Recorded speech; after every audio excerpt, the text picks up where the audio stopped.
Okay. Cell phones on mute, please.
אחד, שתיים, אחד, שתיים.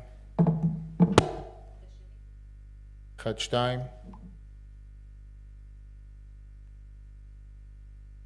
אחד, שתיים, אחד, שתיים.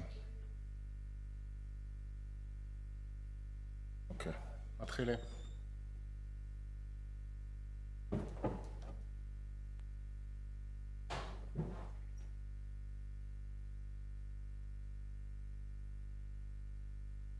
כן, אנחנו באוויר.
Hello, everyone.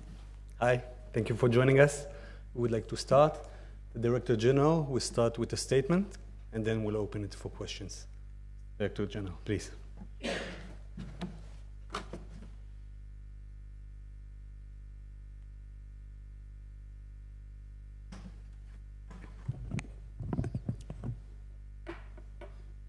Good afternoon, and thank you for coming for our weekly brief.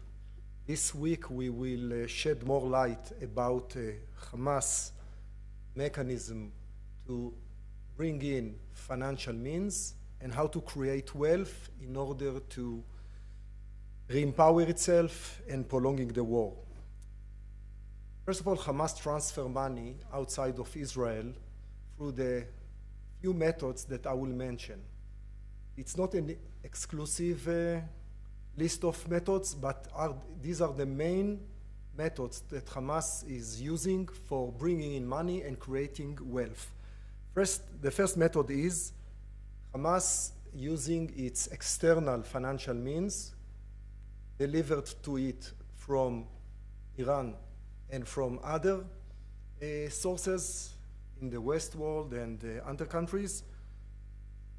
With that money, Hamas acquiring goods, supplies from known merchants, and through their collaboration, adding those products to the aid supply coming into the Gaza Strip, the same trucks, same logistics. Those identified items bought by Hamas entering the Gaza Strip, and then when the trucks are offload, Hamas is taking over its goods and selling those goods to approved merchants. Those merchants obviously selling those products in high prices in the local market, and by that creating wealth not just for the merchants but also for Hamas. The second method is Hamas is, as everybody knows, is looting by force part of the trucks coming into the Gaza Strip, the aid trucks. The goods, some of them are stored for Hamas usages at future time, and part of it is sold to the approved merchants, and the same, making money for Hamas, making money for the merchants. That method also created a certain scarcity in the Gaza Strip of several goods, while Hamas is increasing their prices, making more money, more profits, more margins, and also using that scarcity for developing the propaganda of starvation, of scarcity. The third method that Hamas is using to create its wealth is taxing. Taxation has several ways. One of them is taxing the transportation of the trucks within the roads of Gaza from entering point to distribution site. Taxing at the block roads of the truck driver, 2,000, 3,000 shekels a time, creating another source of income. The fourth method is taxing the merchants themselves. The ones that receive the goods from Hamas are now also taxed on their high margins, high profits. Another method used by Hamas is smuggling, using the trucks coming into the Gaza Strip for smuggling high worth items. Main one is tobacco and cigarettes that has high value in the Gaza Strip and creating another source of income to Hamas. So I covered here several of the popular ways that Hamas is practically using the old model of aid coming into the Gaza Strip, I would say abusing the model of the international organizations and their logistics for entering goods and making money on those goods in the Gaza Strip. Hamas made billions of shekels in the time that those trucks came in, and it used this money for, first of all, recruiting thousands and thousands of new terrorists and weaponizing them. For sure, that activity prolonged the war, as everybody can understand.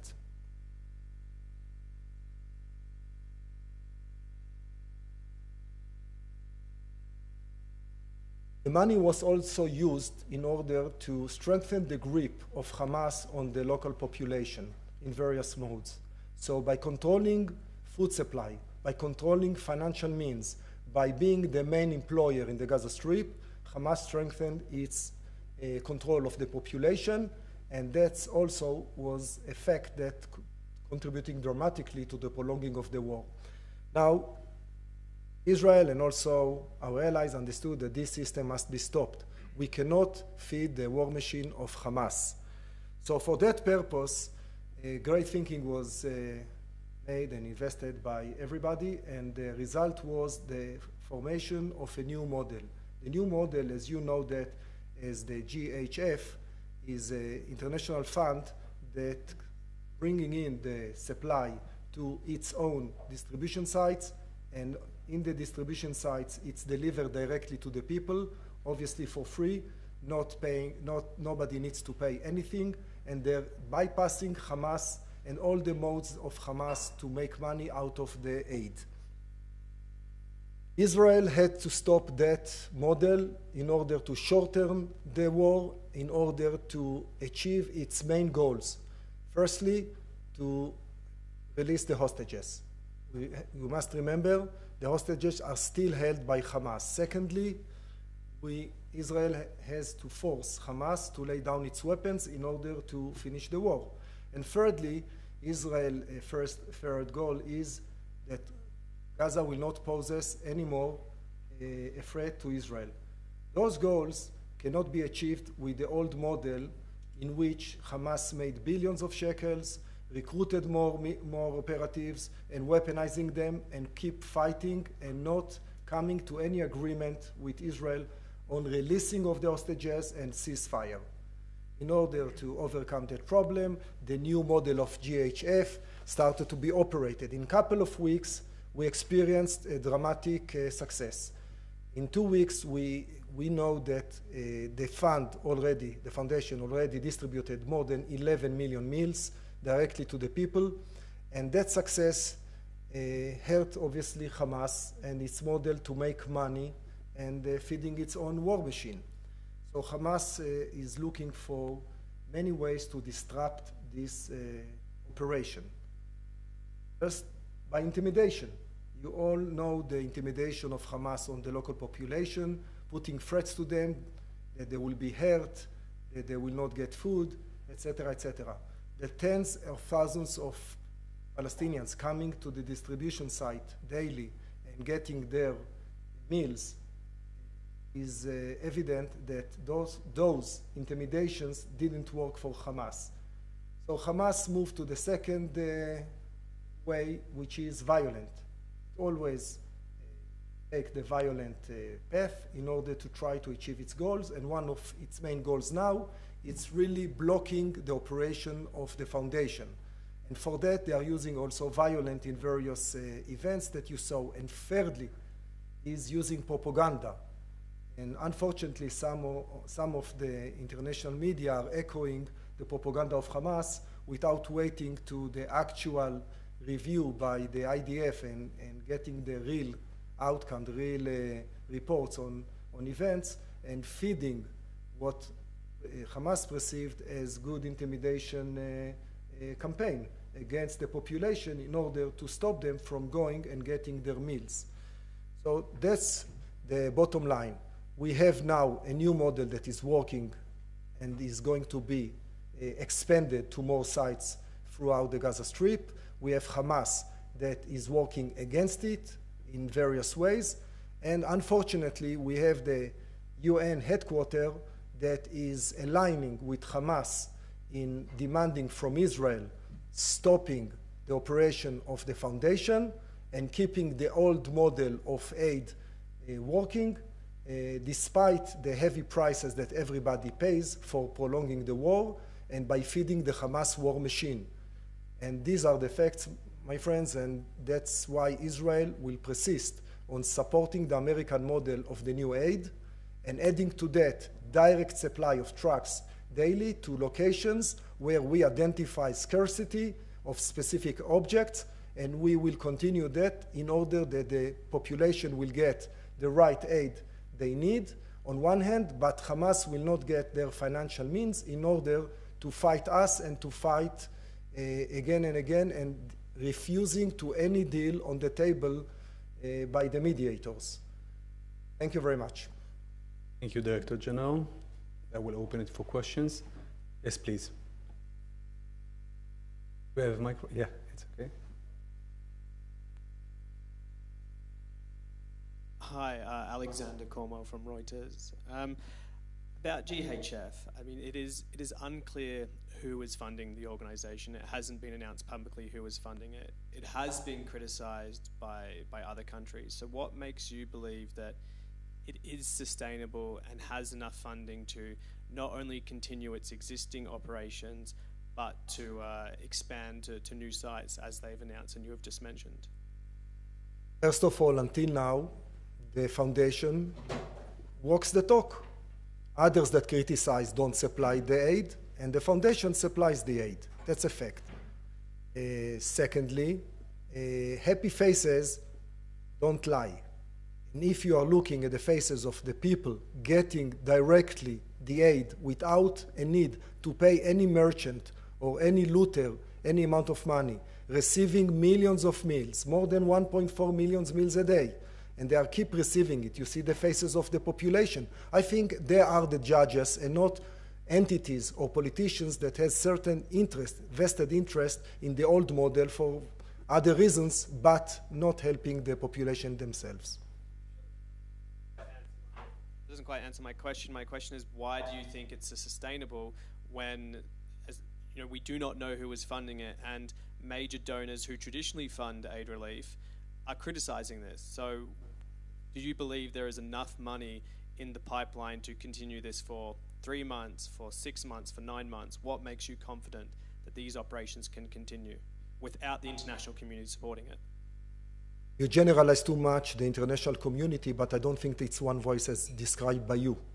Clearly, there are donors that also in the past has changed their contributions from UNRWA to other organizations when UNRWA was discovered as collaborators of Hamas. So practically there is no one international opinion.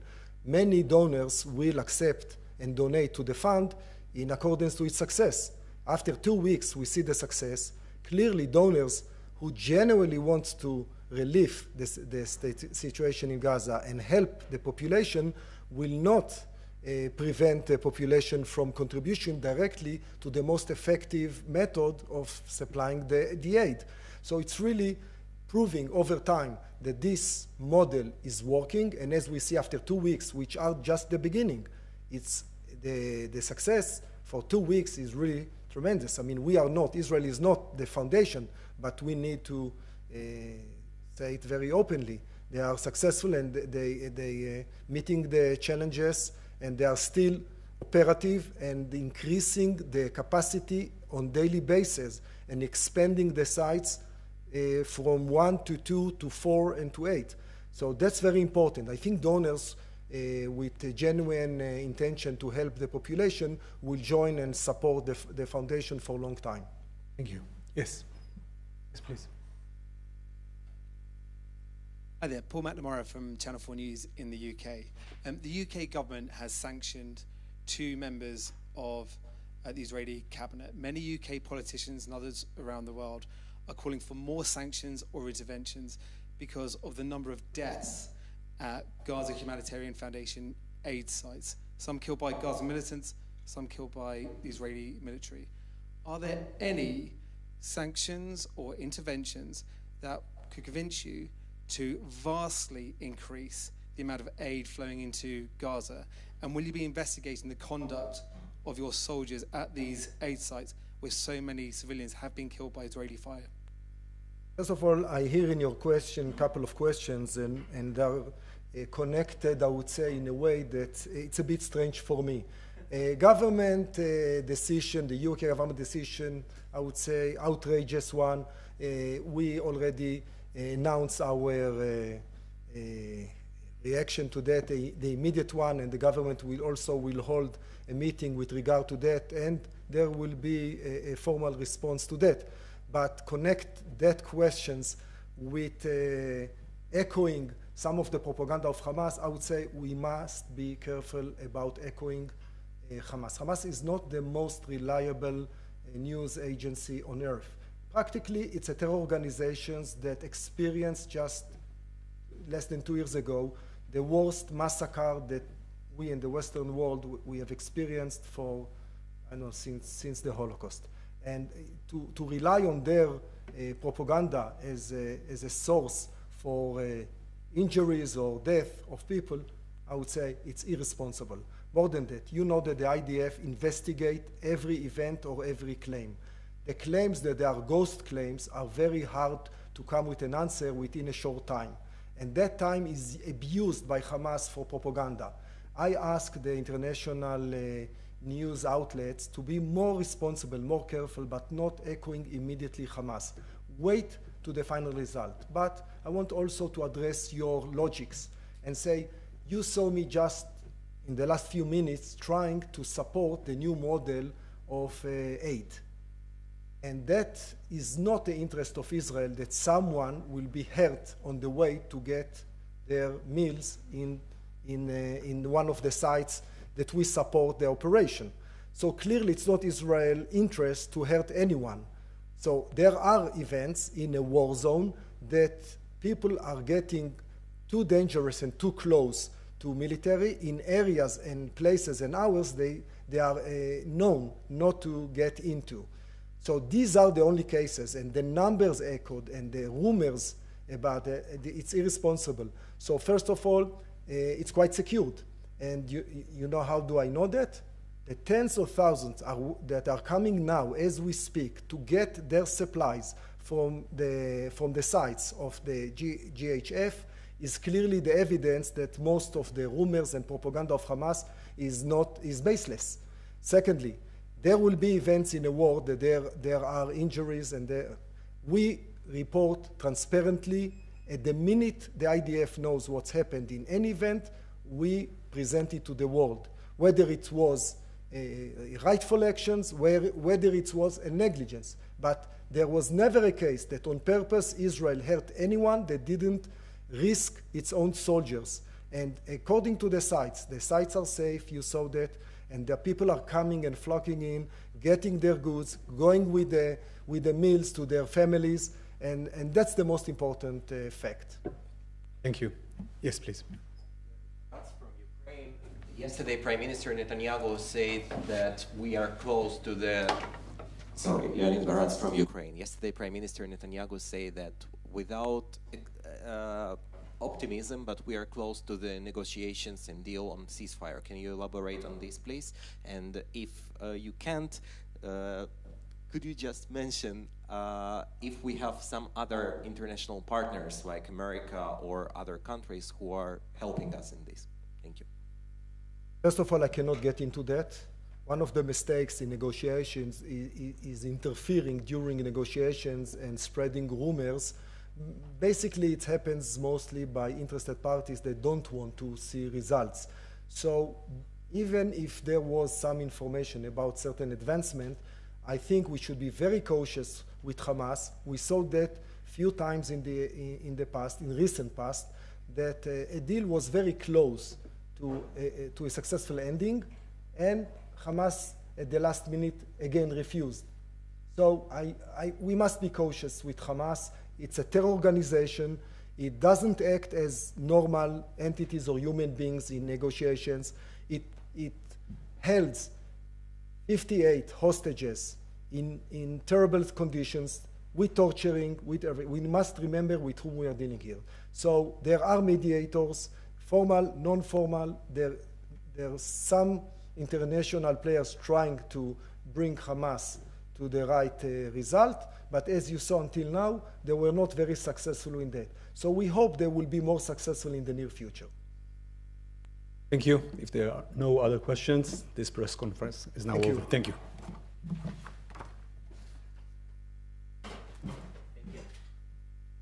Thank you.